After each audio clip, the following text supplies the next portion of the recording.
رسول اللہ صلی اللہ علیہ وسلم نے ارشاد فرمایا، حدیث کا مفہوم ہے تم قسطنطنیہ فتح کر لو گے، بہترین امیر اس کا امیر ہوگا اور اس کا لشکر تمام لشکروں میں سب سے بہترین ہوگا۔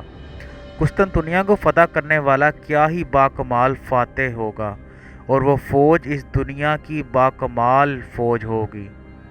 یہ حدیث مبارکہ مسند امام احمد جلد نمبر 4 صفحہ نمبر 335 پر درج ہے۔ یہ فرمان رسالت تھا جس نے ہر دور کے فاتحین کو قسطنطنیہ کا خواہش مند بنائے رکھا۔ تاریخ مسلمان پہ مبنی اس ویڈیو میں آج ہمارا موضوع سلطان محمد ثانی یعنی سلطان محمد فاتح ہے۔ السلام علیکم ناظرین، میں ہوں رائے سلطان اور آپ دیکھ رہے ہیں سلطان پوائنٹ۔ سلطان محمد فاتح 30 مارچ سن 1432 عیسوی کو سلطنت عثمانیہ کے دارالحکومت ادرنہ میں پیدا ہوئے۔ صرف 11 سال کے عمر میں سلطان محمد فاتح کو عماسیہ بھیج دیا گیا، جہاں انہوں نے حکومت سنبھالنے کی تربیت حاصل کی۔ اگست سن 1444 عیسوی میں سلطان مراد ثانی اناطولیہ میں مسیحیوں کے ساتھ امن معاہدے کے بعد اپنے بیٹے سلطان محمد فاتح کے حق میں سلطنت عثمانیہ سے دستبردار ہو گئے۔ اس وقت آپ کی عمر صرف 12 سال تھی۔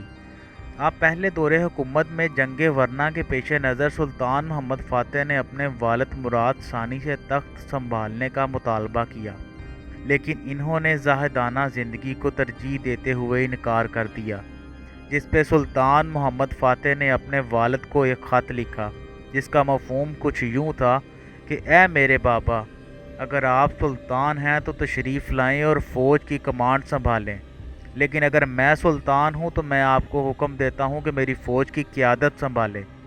ناظرین محترم، اس خط کے بعد سلطان مراد ثانی نے جنگ ورنا میں عثمانی فوج کی قیادت کی اور دوسری جنگ کوسولو میں مسیحی اتحاد کو کچل کر رکھ دیا۔ سلطان مراد ثانی نے ایک بار پھر سلطنت عثمانیہ کا تاج اپنے بیٹے سلطان محمد فاتح کے سر پر رکھا اور خود علماء کی محفلوں میں جا بیٹھے۔ سلطان مراد ثانی نے جب دوسری مرتبہ سلطان محمد فاتح کو سلطان بنایا تو فوج میں نئے سلطان سے مراعات میں اضافہ کرنے کا مطالبہ کر دیا گیا اور انکار کرنے پر اعلان بغاوت کر دیا گیا۔ سلطان مراد ثانی کو جب یہ خبر ملی تو وہ ایک بار پھر آئے اور سلطان کی حیثیت برقرار کر لی، فوج کی بغاوت کو ختم کر دیا۔ اس کے بعد سلطان مراد ثانی وفات تک سلطان رہے اور سن 1451 عیسوی سے لے کے 1481 عیسوی تک سلطنت عثمانیہ کے سلطان رہے۔ آپ نے صرف 21 سال کی عمر میں قسطنطنیہ فتح کر لیا تھا اور رسول اللہ صلی اللہ علیہ وسلم کی پیشین گوئی کو سچ ثابت کر دیا تھا۔ سلطان محمد فاتح سے پہلے کئی مسلمان فاتحین نے قسطنطنیہ کو فتح کرنے کی بہت کوشش کی، لیکن کسی مسلمان فاتح کے لیے قسطنطنیہ کے دروازے نہ کھل سکے۔ حضرت عمر بن عبدالعزیز، حشام بن عبد المالک، مہدی عباس اور ہارون الرشید جیسے خلفاء نے بھی اس شہر کو فتح کرنے کے لیے زبردست حملے کیے، لیکن ناکام رہے۔ قسطنطنیہ ایک ناقابل تسخیر شہر تھا۔ اس کے 3 اطراف میں سمندر تھا جبکہ ایک جانب خشکی تھی۔ شہر کے گرد 14 میل کے فاصلے پر ایک مضبوط فصیل تھی جس پر 170 فٹ کے فاصلے پر مضبوط برج بنے ہوئے تھے۔ اس فصیل کے اندر ایک اور فصیل تھی۔ ان دونوں فصیلوں کے درمیان ایک ناقابل عبور خندق تھی جس کی چوڑائی 7 فٹ اور گہرائی 100 فٹ کے قریب تھی۔ ایک تیسری فصیل تھی جس نے شہر کے 1 لاکھ سے زائد آبادی کو اپنے دامن میں پناہ دے رکھی تھی، اور یوں یہ شہر فتح کرنا ناممکن تھا۔ قسطنطنیہ عیسائی دنیا کا روحانی مرکز تھا، چنانچہ مسلمانوں کے سینکڑوں لشکر اس شہر کو پورے ساز و سامان کے ساتھ فتح کرنے کے لیے آتے، لیکن ناکام واپس لوٹ جاتے۔ پھر قسطنطنیہ کی فتح کا تاج سلطان محمد فاتح کے سر سجا۔ عثمانی ترک، جنہیں ہم خلافت عثمانیہ کے نام سے جانتے ہیں، خراسانی خانہ بدوش ارطغرل کے بیٹے عثمان خان کی اولاد تھے۔ یہ ایشیا میں داخل تو ہوئے، انہوں نے ایک سلطنت کی بنیاد رکھی اور وہ سلطنت صرف 300 سالوں کے عرصے میں دنیا کی ایک زبردست طاقت بن گئی۔ اس کے عروج کا دور مشرق میں سلطان عظیم جبکہ مغرب میں سلطان اعظم پر ختم ہو جاتا ہے، لیکن دولت عثمانیہ کا مشہور فرما روا سلطان محمد فاتح ہے، جس کے ہاتھوں حضرت محمد صلی اللہ علیہ وسلم کی بشارت تکمیل کو پہنچی۔ سلطان محمد فاتح کی زندگی اور قسطنطنیہ کی فتح ایک حیرت انگیز کارناموں سے بھری پڑی ہے۔ خصوصاً سلطان نے اپنی بحریہ کو خشکی پر جہاز چلانے کا حکم دے دیا اور 10 میل کا پتھریلی چٹانوں کا رستہ بحری بیڑے نے صرف ایک رات میں عبور کر لیا۔ یہ عظیم اور لازوال معرکہ فی الوقت تاریخ کا عظیم الشان معرکہ مانا جاتا ہے۔ سلطان محمد فاتح کے والد سلطان مراد ثانی نے قسطنطنیہ پر حملہ کیا، لیکن اس کی اپنی ریاست کے لوگوں نے بغاوت کر دی، جس کی وجہ سے قسطنطنیہ کا محاصرہ ختم کرنا پڑا۔ اس کے بعد یہ کبھی بھی قسطنطنیہ فتح نہ کر سکا، محض صرف خراج لے کر قسطنطنیہ کو اس کے حال پہ چھوڑتا رہا۔ لیکن اس کے بیٹے سلطان محمد فاتح نے اپنے باپ کی ہوئی غلطی سے سبق سیکھا۔ اس کا ماننا تھا کہ جب تک آپ کے اپنے ملک میں امن قائم نہیں ہوگا تب تک آپ فتح حاصل نہیں کر سکتے، کیونکہ یہی سب کر کے سلطان محمد فاتح کو وہ سرخ سیب مل سکتا تھا جسے پانے کی آرزو لیے اس کا باپ اس دنیا سے رخصت ہو چکا تھا۔ یہ سرخ سیب کیا ہے؟ دراصل قسطنطنیہ شہر میں ایک بہت بڑا چرچ تھا جس کو ہایا صوفیہ کہتے تھے۔ اس چرچ کے باہر 100 فٹ اونچے ستون پر ایک رومن شہنشاہ کا مجسمہ نصب تھا، جس میں گھوڑے پر وہ سوار تھا، اور اس مجسمے میں اس سے شہنشاہ کا چرچ تعمیر کروایا گیا تھا۔ مجسمے نے یونانی ہیروں سے لیس ایک لباس پہن رکھا تھا۔ اس کے ایک ہاتھ میں گلوب تھا جس میں سلیب گڑی ہوئی تھی۔ یہ سلیب اور گلوب پوری دنیا پر عیسائیت کے غلبے کی علامت تھی۔ یورپ میں مشہور تھا کہ جو شخص قسطنطنیہ کو فتح کرے گا یہ گلوب والی سلیب حاصل کر لے گا، وہی پوری دنیا کا شہنشاہ ہوگا۔ چنانچہ یہ بات تمام حکمرانوں کے لیے ایک چیلنج بن چکی تھی۔ 1000 سالوں سے کئی حکمران اس کو فتح کرنے کی کوشش کرتے رہے لیکن ناکام رہے۔ قسطنطنیہ کی مضبوط دیواریں ان کو ہمیشہ اپنے مقصد میں ناکام بنا دیتی تھیں۔ عثمانیوں نے بھی کئی دفعہ اس شہر کو فتح کرنے کی کوشش کی لیکن یہ کامیاب نہ ہو سکے۔ ترک اس سلیب والے گلوب کو سرخ سیب کہتے تھے کیونکہ سرخ سیب پوری دنیا پر حکمرانی کی علامت سمجھا جاتا تھا۔ سلطان مراد ثانی کی وفات کے بعد سرخ سیب کا چیلنج سلطان محمد ثانی یعنی سلطان محمد فاتح کے حصے میں آیا۔ سلطان مراد ثانی کے 3 بیٹے تھے، احمد، علی اور محمد۔ احمد سب سے بڑا تھا، لیکن سلطان مراد ثانی سب سے زیادہ علی سے محبت کرتے تھے۔ کہا جاتا تھا کہ اگلا سلطان علی بنے گا، جبکہ محمد کا دور دور تک کوئی نام و نشان نہیں تھا، کیونکہ یہ ایک خودسر اور ضدی سمجھا جاتا تھا۔ لیکن پھر ہوا کچھ یوں کہ بڑا بھائی احمد جو امیشیا کا گورنر تھا سن 1437 میں اچانک مارا گیا، جس کی جگہ اس کے دوسرے بھائی علی کو گورنر بنا کر بھیجا۔ لیکن 1443 میں خضر پاشا نام کے ایک ترک سردار نے علی اور اس کے شیرخوار بچوں کو رات کے اندھیرے میں قتل کروا دیا۔ ان سب کو اس نے کیوں رستے سے ہٹایا، اس بارے میں تاریخ خاموش ہے۔ اب سلطان محمد فاتح کو سلطان بننے میں کوئی خاندانی رکاوٹ نہیں تھی سوائے ایک چھوٹے مسئلے کے، وہ یہ کہ اس کے باپ کی ایک سیرین سوتیلی ماں کا 1 سال کا بیٹا تھا جس کا نام اس کے باپ نے احمد رکھا ہوا تھا، وہ ابھی زندہ تھا۔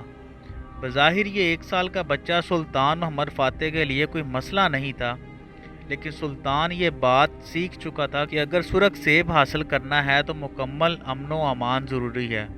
اس لیے اس نے تمام یورپی ممالک سے امن معاہدہ کر کے جنگ کا امکان ختم کر دیا اور مکمل امن قائم کر دیا۔ یوں سلطان محمد ثانی نے سلطنت میں پہلا اپنا چیلنج کامیابی سے مکمل کر لیا تھا۔ اب اس کو ایک ایسی توپ کی تلاش کرنا تھی جو قسطنطنیہ کی دیواروں کو توڑ کر فوج کو شہر میں داخل کر سکے۔ 15ویں صدی میں بننے والی توپوں میں یہ خامی تھی کہ ان کے گولے تارکول اور سلفر سے بنائے جاتے تھے۔ ان کو میدان جنگ میں ہی توپ میں بھرا جاتا تھا اور جب فائر کیا جاتا تھا تو یہ گولہ ٹارگٹ پر پہنچنے کے بعد آہستہ آہستہ چلتا رہتا تھا، جس سے نقصان کم ہوتا تھا۔ یہی وجہ تھی کہ سلطان ایک بہتر توپ چاہتا تھا جس کا گولہ ٹارگٹ پر پہنچنے کے بعد دھماکے سے پھٹ جائے اور قسطنطنیہ کی دیواروں میں شگاف پڑ جائیں۔ سلطان معظم کی خوش قسمتی تھی کہ ان دنوں گولوں کی ٹیکنالوجی ان کے باپ کے دور کی نسبت کافی بہتر ہو چکی تھی۔ یہ گولے ٹارگٹ پر لگتے ہی پھٹ جاتے تھے، جس کی وجہ سے نقصان کافی زیادہ ہوتا تھا اور دشمن کمزور ہو جاتا تھا۔ اسی دور میں توپیں بھی اپڈیٹ ہو گئیں، یہ لوہے کی بجائے برونز سے بننے لگیں۔ اس میں لاگت تو زیادہ آتی لیکن ڈیزائن کافی بہتر ہو چکا تھا۔ برونگ حاصل کرنے کے لیے سلطنت میں شامل بلغان کی ریاستوں سے بھی فائدہ اٹھایا گیا۔ ان ریاستوں کے گرجا گھروں میں برونگ سے بنی ہوئی درجنوں گھنٹیاں نصب تھیں۔ دیگر ذرائع کے علاوہ ان گھنٹیوں کو توڑ کر بھی برونگ سے حاصل کیا جاتا رہا۔ نئی توپیں 16 فٹ تک لمبی تھیں جبکہ 750 تک وزنی گولے پھینک سکتی تھیں، لیکن سلطان کو اس سے بڑی توپ چاہیے تھی جس میں گولوں سے زیادہ نقصان پہنچایا جا سکے۔ سلطان یہ سب اسی لیے کر رہا تھا کہ اس کو ہر حال میں قسطنطنیہ کو فتح کرنا تھا، حالانکہ اس کا وزیر خلیل پاشا اس کو ڈرا رہا تھا کہ وہ ایسا نہ کرے ورنہ پورا یورپ اس کے خلاف ایک نئی صلیبی جنگ شروع کر دے گا۔ وہ سلطان کے خواب کو ایک جنونی نوجوان کی بے وقوفی سمجھتا تھا، لیکن سلطان اپنے خواب کو ہر صورت پورا کرنے کے عزم کر چکا تھا اور اب صرف اس کو ایک توپ انجینئر کی ضرورت تھی جو سلطان کی مرضی کے مطابق اس کو توپ بنا کے دے سکے۔ لہذا سلطان کی قسمت اچھی تھی۔ ہوا کچھ یوں کہ ہنگری سے آئے ایک نوجوان قسطنطنیہ تشریف لایا۔ اس نے قسطنطنیہ کے بادشاہ کونسٹنٹائن 11 کو توپیں بنانے کی پیشکش کی، لیکن ان توپوں کے بدلے اس نوجوان نے بہت بڑی تنخواہ اور انعام کا مطالبہ بھی کر دیا۔ قسطنطنیہ کی مالی حالات بہت خراب تھے، قرضہ کافی زیادہ تھا اور خزانہ خالی تھا۔ یہی وجہ تھی کہ انہوں نے دفاعی معاملات سے زیادہ خزانہ بھرنے کی ترجیح دی اور وہ سلطان محمد فاتح کو ملک کے لیے خطرہ نہیں سمجھتے تھے۔ یہی وجہ تھی کہ پورے یورپ میں اس کے سلطان بننے پر مٹھائیاں بانٹی جا رہی تھیں کہ مسلمان کی عالمی ریاست پر ایک کمزور سلطان آ بیٹھا ہے۔ کونسٹنٹائن 11 نے ماہر انجینئر کو بہلاوے کے لیے تھوڑی سی تنخواہ مقرر کر دی، لیکن ماہر انجینئر اس پر خوش نہ ہوا کیونکہ ایک تو تنخواہ بہت کم تھی، دوسرا وہ بھی وقت پر نہیں ملتی تھی، اور تیسرا یہ کہ سرکاری کلرک اس میں سے کافی ڈنڈی مارتے تھے۔ چنانچہ اوربن نے سلطنت عثمانیہ میں نوکری کرنے کا فیصلہ کیا۔ اس نے چونکہ اپنی صلاحیت کا بہت زیادہ منافع چاہیے تھا، اس لیے وہ سلطان معظم کو ایسی پیشکش کرنا چاہتا تھا کہ سلطان اس کو انکار نہ کر سکے۔ اسے معلوم تھا کہ سلطان قسطنطنیہ کی دیواریں توڑنے کے لیے بے قرار ہے، لہذا اس نے قسطنطنیہ کی دیواروں کا جائزہ لیا اور پھر وہاں سے نکل کر 140 کلومیٹر دور سلطان محمد فاتح کے شہر ایڈرم میں پہنچ گیا، جہاں اس کے دربار میں حاضر ہو کے اس نے پیغام بھیجا کہ ہنگری شہر کا ایک نوجوان اوربن ایک توپ انجینئر ایک پیشکش لے کے آیا ہے۔ یہ سننا تھا کہ سلطان نے اسے فوری طلب کر لیا۔ سلطان خود بھی جنگی ٹیکنالوجی کی کافی سمجھ رکھتا تھا، لہٰذا اس نے چند ٹیکنیکل سوالات کے بعد اس نے سیدھا سوال کیا، کیا تم ایک ایسی توپ بنا سکتے ہو جو قسطنطنیہ کی دیواروں میں شگاف کر دیں اور اس کا گولہ اتنا بڑا ہو؟ سلطان معظم نے اپنی باہوں کو کھول کر کہا۔ اوربن کو اسی سوال کا تو انتظار تھا۔